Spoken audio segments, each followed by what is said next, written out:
So hello students, यहाँ पर हम लोग देखेंगे क्लास 9th के साइंस से चैप्टर नंबर 3 और चैप्टर नंबर 3 में क्या है हमारे पास परमाणु और अणु, एटम्स और मॉलिक्यूल्स। देखो ये वाला चैप्टर जो है ना, पीछे तुमने हो सकता है स्किप किया हो, कम पढ़ा हो, या पीछे के क्लासों में कम तुमने ध्यान दिया हो साइंस के क्लास में। लेकिन अगर आगे तुम अगर साइंस पढ़ना चाहते हो और अच्छा करना चाहते हो, या फिर कम से कम 10th तक तो तुम्हारे साथ साइंस है ही, आगे तुम आर्ट ले लो, कॉमर्स ले लो, कोई दिक्कत नहीं है, 10th तक तुम्हारे साथ साइंस है, तो यहां पर ज्यादा जरूरी हो जाता है कि इस चैप्टर को और इसके आगे वाला जो चैप्टर है, यानी चैप्टर 3, चैप्टर 4, चैप्टर 3 में है परमाणु और अणु, और चैप्टर 4 में है हमारे पास परमाणु संरचना, एटॉमिक स्ट्रक्चर। ये दो चैप्टर तुम्हारा बहुत ही बढ़िया होना चाहिए। जो भी कॉन्सेप्ट है वो तुमको पता होना चाहिए, आगे तुमको समस्या नहीं होगी। आगे हम 10th की बात कर ले, 11th की बात करें, 12th की बात करें, ये तुम्हारा बेस बना करके जाएगा। ये जो चैप्टर है ना, परमाणु अणु और परमाणु संरचना, ये तुम्हारा बेस बना करके जाएगा। इसलिए इसको छोड़ने की गलती तो कदापि नहीं। कहीं से पढ़ो, ऐसा नहीं है कि यहीं से पढ़ो, कहीं से पढ़ो, लेकिन पढ़ो, है ना, अच्छा करना है तो पढ़ो। तो यहां पर करना क्या हमको, परमाणु और अणु, ये हमको चैप्टर पढ़ना है। इस चैप्टर में क्या क्या पढ़ने वाले हैं आओ हम जरा एक नजर डालते हैं, देन हम चैप्टर की ओर चलेंगे। सबसे पहले तो हमको एक थोड़ा सा इंट्रोडक्शन देखना है कि परमाणु क्या होता है और अणु क्या होता है।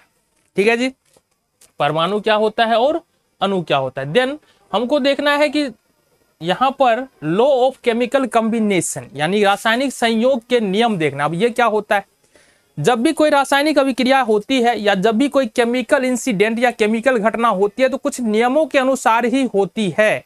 उनमें से हमको दो नियम पढ़ने हैं, एक द्रव्यमान संरक्षण का नियम, दूसरा स्थिर अनुपात का नियम। देन हमको पढ़ना डाल्टन का परमाणु सिद्धांत। डाल्टन ने परमाणु के बारे में क्या बताया, कौन सी बातें उनके अब जाकर के गलत साबित हो रही है, और उनका परमाणु सिद्धांत जब आया तो क्या क्या फायदे हमको देखने को मिला, रसायन शास्त्र को क्या क्या फायदा हुआ, ये सारी बात करने वाले। देन हम देखेंगे तत्व को, चूंकि तत्व 114 से 118 तत्व नजर आता है हमको, तो तत्वों को आसानी से याद रखने के लिए क्या तरीका अपनाया गया, या फिर तत्वों के संकेत के बारे में हमको यहां पर पढ़ना है। देन पढ़ना है हमको अणु और परमाणु में अंतर क्या होता है बाबू, तत्व और यौगिक के अणु पढ़ना है, तत्व के अणु और यौगिक के अणु में अंतर क्या है, फिर अणु और परमाणु में अंतर क्या है, ये पढ़ना है। देन उसके बाद एटॉमिसिटी क्या होता है, परमाणुकता क्या होता है, वो पढ़ना है। फिर हमको आयन के बारे में पढ़ना है। देखो यहां से आयन संयोजकता बहुत ज्यादा जरूरी हो जाता है तुम्हारे लिए, ठीक है, आयन संयोजकता। फिर सूत्र लिखना, जो केमिकल फॉर्मूला देखते हैं जो दिमाग के ऊपर से जाता है, उसके बारे में हम देख लेंगे, बिल्कुल आसानी से समझ में आने वाला है। फिर परमाणु द्रव्यमान, आणविक द्रव्यमान और मोल संकल्पना, यानी कि मोल कॉन्सेप्ट देखने वाले।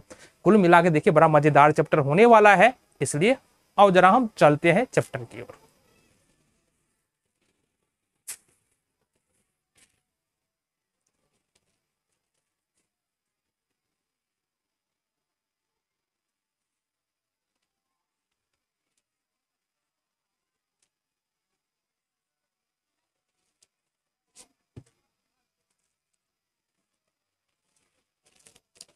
तो यहां पर जो सबसे पहली बात देखना है इस चैप्टर में, परमाणु और अणु में, एटम्स एंड मॉलिक्यूल्स में, यह जानना होगा कि हमको परमाणु होता क्या है। ठीक है, परमाणु क्या होता है और अणु क्या होता है, ये बात को समझो। हमारे आसपास में अनेक प्रकार की वस्तुएं या पदार्थ पाए जाते हैं। पदार्थ मतलब ऐसी कोई भी वस्तु जो स्थान घेरता हो, जिसमें भार हो, वजन हो, जिसको उठाने के लिए हमको थोड़ा सा बल लगाना पड़ेगा, जो अवरोध उत्पन्न करता हो, उसको हम लोग पदार्थ बोलते हैं। तुमने क्या बोला, तुमने बोला ऐसा, ऐसे में तो सारे कुछ पदार्थ है हमारे आसपास, जो भी है, कुर्सी हो गया, टेबल है, मोबाइल फोन है, सबको उठाने के लिए बल लगाना पड़ता है, सब स्थान घेरता है, इसका मतलब सब कुछ पदार्थ है, बिल्कुल सब कुछ पदार्थ है। तो जो पदार्थ तुम्हारे आसपास नजर आ रहा है, क्या क्या नजर आ रहा है, पानी नजर आ रहा है, पदार्थ है, हवा नजर आ रहा है, पदार्थ है, हवा नहीं नजर आ रहा है फिर भी पदार्थ है, मोबाइल, तुम्हारा मोबाइल फोन, पीसी, लैपटॉप, सारे के सारे पदार्थ है, तुम्हारा पेन, नोटबुक, बुक, सारे के सारे पदार्थ है, तुम्हारे क्लोथ, सारे के सारे पदार्थ है, ये सारे के सारे पदार्थ है। ठीक है जी। अच्छा, पदार्थ है तो पदार्थ टूटता भी है ना। अगर तुम्हारा पेन है तो पेन को दो भाग में तोड़ सकते हो क्या, बिल्कुल तोड़ सकते हो। मोबाइल भी टूटता है तुम्हारा, तो टूट रहा है, कितने भागों में टूट सकता है। एक ईंट को ले लो, ईंट को तुम कितने भागों में तोड़ सकते हो, ईंट को कितने भागों में तुम तोड़ सकते हो, जरा ये बताओ। बहुत सारे भागों में तोड़ सकते हो। अब सवाल उठता है हमारे पास कि ईंट को जब हम इतने भागों में तोड़ सकते हैं, तो ईंट भी तो कोई ना कोई किसी ना किसी प्रकार के छोटे कणों से तो बना हुआ है ना। ईंट हो गया, या जो हमारा मोबाइल फोन है, ये जो हमारे हाथ में मार्कर है, ये भी तो पार्टिकल से बना हुआ है, छोटे छोटे पार्टिकल से बना हुआ है कि नहीं। ईंट को कितने टुकड़े तुम कर सकते हो, बहुत छोटे छोटे टुकड़ों में बांट सकते हैं। अब देखो यहां पर एक बात समझो, ईंट को भले ही हम बहुत छोटे टुकड़ों में बांट दे, लेकिन फिर भी हम उसको परमाणु में नहीं बांट सकते, क्योंकि परमाणु तो अकेले रहता ही नहीं है। फिलहाल समझो बात को, जो परमाणु होता है किसी भी पदार्थ का सबसे छोटा कण परमाणु होता है। क्या होता है? किसी भी पदार्थ का सबसे छोटा कण परमाणु होता है। जब पदार्थ को हम तोड़ते जाएंगे तोड़ते जाएंगे तोड़ते जाएंगे तोड़ते जाएंगे, एक समय ऐसा आएगा जब पदार्थ को और ज्यादा तोड़ा नहीं जा सकता है, उस सबसे छोटे से छोटे कण को हम लोग क्या बोलेंगे? परमाणु बोलेंगे। यही बात बताया था कौन? यही बात बहुत समय पहले 500 बीसी पहले की बात कर लेंगे तो वहां पर जो है ना, कौन बताए थे? महर्षि कणाद, भारत के ही थे। महर्षि कणाद जी बताए थे कि अगर हम पदार्थ को छोटे से छोटे टुकड़ा करते जाए, एकदम छोटा छोटा टुकड़ा करते जाएंगे, तो एक समय ऐसा आएगा जब पदार्थ को जो है हम और ज्यादा छोटा नहीं कर सकते हैं। और उस कण को इन्होंने क्या बोला? इस कण को इन्होंने बोला परमाणुस। क्या बोला? ये परमाणुस। ठीक है, अब देखो परमाणुस का मतलब संस्कृत में क्या होता है? परमाणुस का मतलब होता है संस्कृत में अविभाज्य। क्या होता है? अविभाज्य। ये कौन बताए थे? महर्षि कणाद बताए थे। ठीक लगभग उसी समय दो और दार्शनिक आए, क्या लिखेंगे? डेमोक्रिटस और ल्यूसिपस। इन्होंने भी यही बताया कि पदार्थ को यदि हम तोड़ते चले जाएंगे तो एक समय ऐसा आएगा कि उसको और ज्यादा नहीं तोड़ सकते हैं। और उस छोटे से कण को इन्होंने क्या बताया? इन्होंने बताया एटोमस। क्या बताया इन्होंने? एटोमस। अब एटोमस जो है वो ग्रीक भाषा का शब्द है, ग्रीक भाषा का शब्द है, जिसका मतलब होता है इनडिविजिबल। इनडिविजिबल इट मीन्स क्या? अविभाज्य। मतलब जो दूसरे देशों के अन्य दार्शनिक और जो हमारे देश के ऋषि मुनि महात्मा थे, इन्होंने एक ही बात को बताया कि परमाणु के सबसे छोटे कण, किसी पदार्थ के सबसे छोटे कण को हम लोग क्या बोलते हैं? परमाणु बोलते हैं। यानी पदार्थ को तोड़ते जाओ तोड़ते जाओ तोड़ते जाओ, एक समय ऐसा आएगा कि हम नहीं तोड़ सकते हैं, इसको हम लोग क्या बोलेंगे? एटम्स, यानी कि परमाणु बोलेंगे। इतनी बातें क्लियर हो गई। परमाणु किसको कहेंगे? अच्छा, इस दोनों से थोड़ा आगे चल के एक और ऋषि थे हमारे, कात्यायन। इन दोनों से एक कदम और आगे बढ़ गए। कात्यायन जी ने क्या बताया कि बाबू तुम लोग जो बोल रहे हो ना कि किसी भी पदार्थ का सबसे छोटा कण परमाणु होता है, तुम्हारी बात ठीक है, लेकिन परमाणु जो है ना कभी भी स्वतंत्र अवस्था में नहीं पाया जाता है। स्वतंत्र अवस्था में नहीं पाया जाएगा। ये परमाणु जो है तुमको स्वतंत्र अवस्था में मिलेगा ही नहीं। मतलब तुम परमाणु को नहीं खोज सकते हो, अकेले तुम परमाणु को नहीं देख सकते हो, ना ही खोज सकते हो। ये जो परमाणु होगा ना एक समूह में होगा, उस समूह को उन्होंने यौगिक परमाणु कहा। क्या कहा बाबू? यौगिक परमाणु। क्या कहा इन्होंने? यौगिक परमाणु। सब उदाहरण समझो ना। देखो H2O जल में क्या होता है? यह है जल का सूत्र। किसका सूत्र है? जल का सूत्र है। जल का सूत्र है, इसका मतलब क्या है? ठीक है, इसका मतलब यह है, यह जल का एक अणु है। क्या है? जल के एक अणु में, क्या बोले हमने? जल के एक अणु में हाइड्रोजन का 2 परमाणु है, ऑक्सीजन का 1 परमाणु है। समझो बात को, जल के एक अणु में हाइड्रोजन का 2 परमाणु, ऑक्सीजन का 1 अणु है। और जल में जो है ना बहुत सारे अणु मिलकर के जल का निर्माण करते हैं। जितना ज्यादा जल लोगे उतना ही ज्यादा जल का अणु होगा। तो ये जल का तो एक अणु है। अब ये जो बताए थे ना कात्यायन जी, इन्होंने क्या बताया? इसको बताया यौगिक परमाणु। यानी किसी भी पदार्थ के अणु को क्या बता दिया? यौगिक परमाणु। और ये बात सत्य है, इन्होंने बहुत समय पहले बताया था कात्यायन जी ने। अभी थोड़ा सा आश्चर्य होता है, इतना समय पहले जो है साइंस इतना तरक्की कर रहा था। अब वो सोच अपने आप में सोचना, उस बात को लाना ही क्या है, एक बहुत बड़ी बात है कि कात्यायन जी ने इतना समय पहले बता दिया था कि जल कोई भी पदार्थ का जो कण है वो स्वतंत्र अवस्था में नहीं रह सकता है और वो एक समूह के रूप में रहता है जिसको हम लोग यौगिक परमाणु कहते हैं। हालांकि बाद में जाकर के इसको हम लोग अणु बोलने लगे, ठीक है, बाद में जाकर के हमने इसको क्या कहा, अणु कहा, यानी कि यौगिक परमाणु को हमने क्या कहा, अणु कहा। देखो ये सिर्फ इंट्रो है, अभी बातें ऊपर ऊपर चल रही, अंदर तक जा ही नहीं रहे। तो एक मोटा मोटी तुमको जो है ना आइडिया हो गया होगा कि परमाणु किसको कहते हैं। किसी भी पदार्थ का सबसे छोटा कण जिसको और टुकड़ा नहीं किया जा सकता है परमाणु कहलाता है, ठीक है। हालांकि बाद में जाके टुकड़ा हुआ वो आगे देखेंगे हम, डाल्टन के परमाणु सिद्धांत और डाल्टन के परमाणु सिद्धांत के दोष की बात करेंगे तो वहां पर देखने वाले हैं। फिलहाल अभी इतना रखो, किसी भी पदार्थ को यदि हम तोड़ते जाए तो एक समय ऐसा आएगा कि और ज्यादा छोटा टुकड़ा उसको हम नहीं कर सकते, को हम लोग क्या बोलेंगे, परमाणु बोलेंगे। इतनी बातें क्लियर हो गई। चलो तो अब यहाँ पर हम लोग बात करने वाले हैं रासायनिक संयोग के नियम के बारे में। रासायनिक संयोग का नियम क्या होता है, तो देखो इस नियम को जानने से पहले सबसे पहले तो हमको ये समझना पड़ेगा मोटा मोटी कि रासायनिक संयोग क्या होता है, या रासायनिक अभिक्रिया क्या होता है, या रासायनिक परिवर्तन क्या होता है। इसको समझे बिना हम कहां पर समझेंगे कि बाबू ये रासायनिक संयोग का नियम क्या है। तो सबसे पहले समझो रासायनिक परिवर्तन क्या है, मोटा मोटी समझते चलना। यहां पर रासायनिक परिवर्तन क्या है, रासायनिक परिवर्तन क्या है। देखो परिवर्तन का मतलब क्या होता है, परिवर्तन का मतलब होता है बदलाव। अगर कुछ ना कुछ बदलाव हो रहा है हमारे आसपास में, ऐसा नहीं है कि एकदम समय जो है समय के साथ कुछ बदलता नहीं है, समय के साथ बहुत सारी चीजें बदल जाती है कि नहीं। समय के साथ बच्चे बड़े हो जाते हैं, समय के साथ बहुत सारे लोगों का नेचर बदल जाता है। तो बदलाव हमारे पास, समय के साथ कुछ वस्तुएं खराब हो जाती है, समय के साथ खाद्य पदार्थ सड़ जाता है, खराब हो जाता है। तो समय के साथ जो है ना बदलाव होता है। बदलाव दो प्रकार का एक होता है, एक होता है रासायनिक बदलाव, दूसरा होता है भौतिक बदलाव। क्या हुआ, भौतिक बदलाव। एक सिंपल सा उदाहरण बता रहे हैं रासायनिक बदलाव और भौतिक बदलाव का। देखो भौतिक बदलाव वैसा बदलाव है जिसका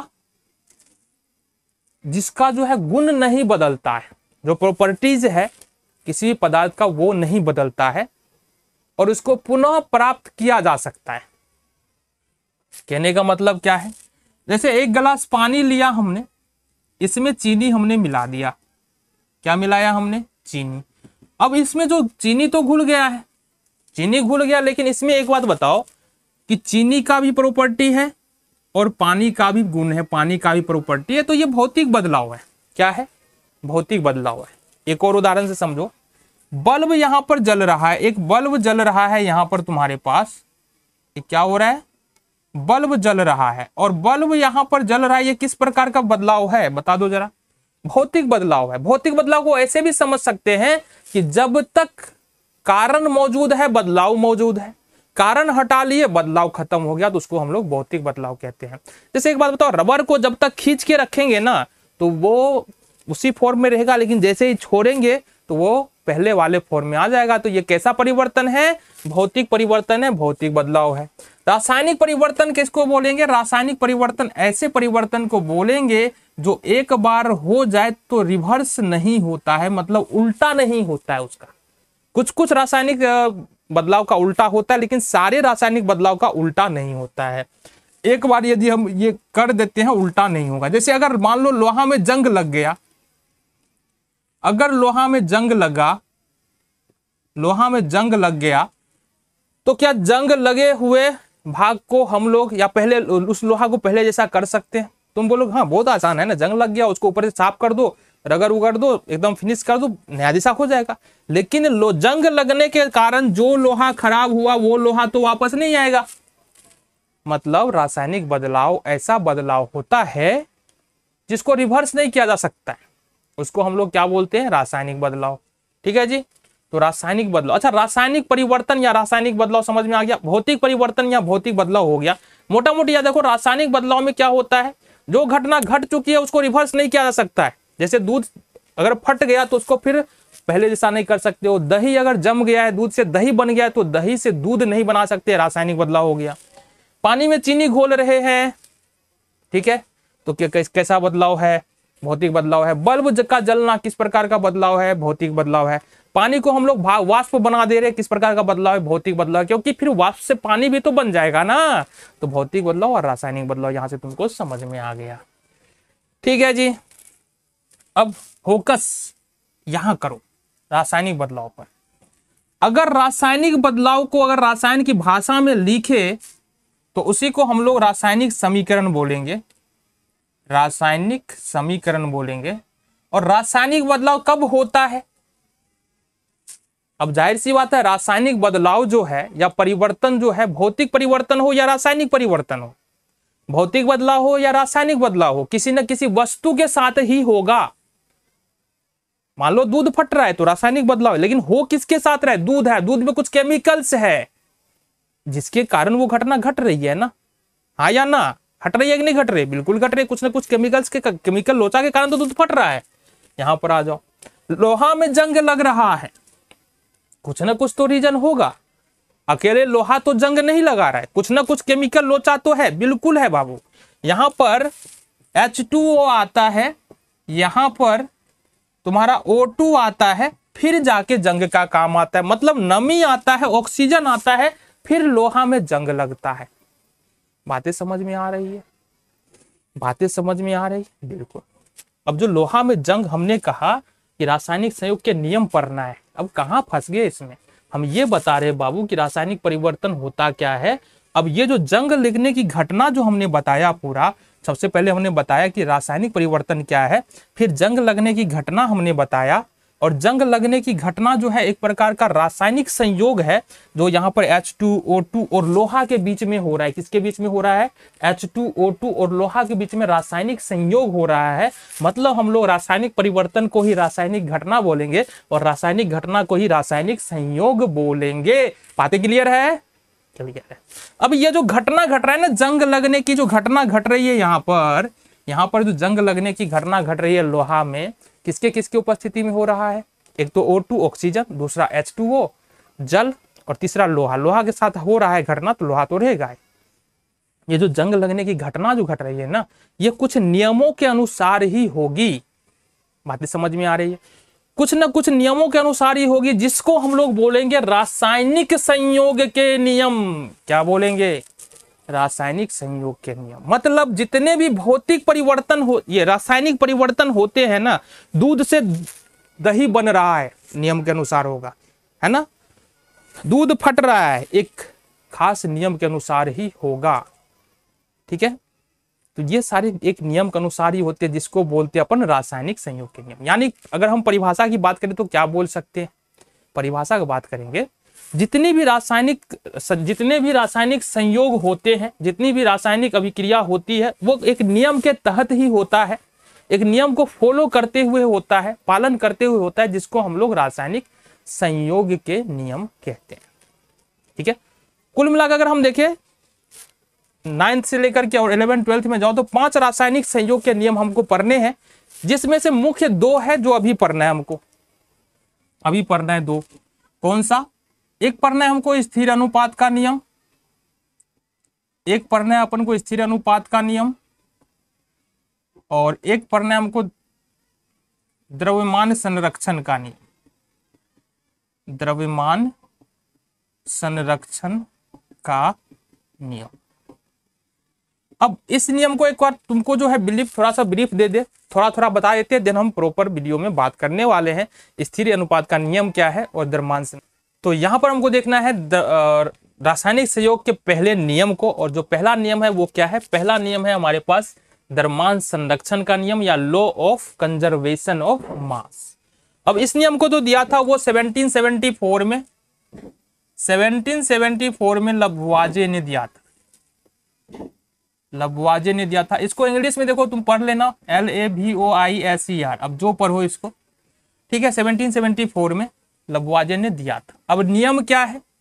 नियम यह है कि किसी भी रासायनिक अभिक्रिया में द्रव्यमान जो है वो अपरिवर्तित रहता है, या किसी रासायनिक अभिक्रिया में द्रव्यमान का नाश नहीं होता, इसको हम लोग द्रव्यमान संरक्षण का नियम कहते हैं।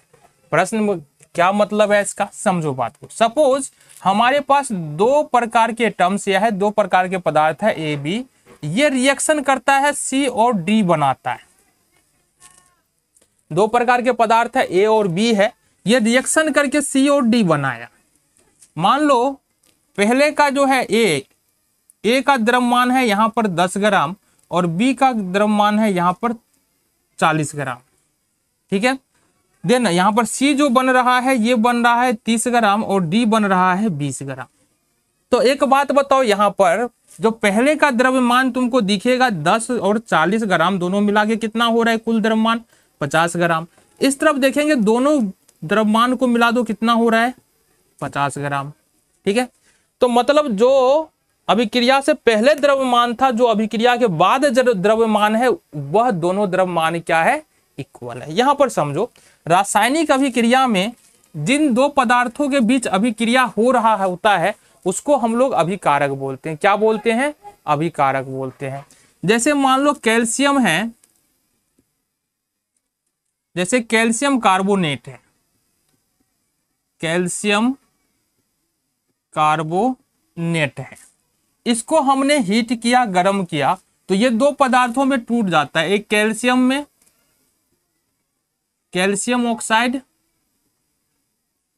और कार्बन डाइऑक्साइड, कार्बन डाइऑक्साइड, ये दो पदार्थों में टूट जाएगा। जिस पदार्थ को हम लोग गर्म कर रहे हैं या फिर जिन दो पदार्थों के बीच अभिक्रिया हो रही है उसको हम लोग अभिकारक बोलते हैं। क्या बोलते हैं, अभिकारक बोलते हैं। अभिक्रिया के बाद जो नए पदार्थ बन रहा है उसको उत्पाद बोलते हैं। तो ये दोनों क्या हो गया, तुम्हारा उत्पाद हो गया। मतलब हमने कैल्शियम कार्बोनेट को यहां पर गर्म किया तो कैल्शियम कार्बोनेट अभिकारक हो गया, बना calcium oxide plus carbon dioxide, तो ये दोनों उत्पाद हो गया। यहां पर ए और बी दोनों मिलकर के अभिक्रिया कर रहा है, तो ए और बी क्या हो गया बाबू, ये अभिकारक हो गया तुम्हारा। और सी और डी क्या हो गया, सी और डी तुम्हारा हो गया उत्पाद। क्या हो गया, उत्पाद हो गया। अब समझो बात को, यहां से ये कैल्शियम कार्बोनेट, माना हमने 100 ग्राम कैल्शियम कार्बोनेट लिया, कितना 100 ग्राम। तो यहां पर जब 100 ग्राम कैल्शियम कार्बोनेट को हम तोड़ते हैं तो 56 ग्राम कैल्शियम ऑक्साइड और 44 ग्राम कार्बन डाइऑक्साइड बचता है। एक बात बता दो, यहां पर एक बात बता दो, क्या जो 100 ग्राम कैल्शियम कार्बोनेट है इसके बराबर में 56 और 40 को अगर ऐड करते हैं तो कितना होता है, 100 ग्राम होता है। मतलब कुल अभिकारक का द्रव्यमान कुल उत्पाद के द्रव्यमान के बराबर है क्या, हाँ या ना। कुल अभिकारक का द्रव्यमान कुल उत्पाद के द्रव्यमान के बराबर है क्या। अभिकारक में कैल्शियम कार्बोनेट 100 ग्राम, उत्पाद में कैल्शियम ऑक्साइड कार्बन डाइऑक्साइड, दोनों का द्रव्यमान मिलाएंगे 100 ग्राम। मतलब ये बोल सकते हैं कि द्रव्यमान संरक्षण के नियम के अनुसार क्या होता है, द्रव्यमान संरक्षण के नियम से क्या होता है वो, अभिकारक का कुल द्रव्यमान, अभिकारक का कुल द्रव्यमान बराबर होता है उत्पाद के कुल द्रव्यमान के, कुल द्रव्यमान। ठीक है, ये बातें क्लियर हो गई, ये बातें क्लियर हो गई। चलो तो आगे हम क्या देखना है, हमको कुछ प्रश्न देखेंगे इस पर, जो द्रव्यमान संरक्षण का नियम है इस पर आधारित हम कुछ प्रश्न को देख लेते हैं ताकि जो कॉन्सेप्ट है वो क्रिस्टल एंड क्लियर हो सके, है ना, कोई समस्या हमारे साथ ना हो। आ जाओ जी।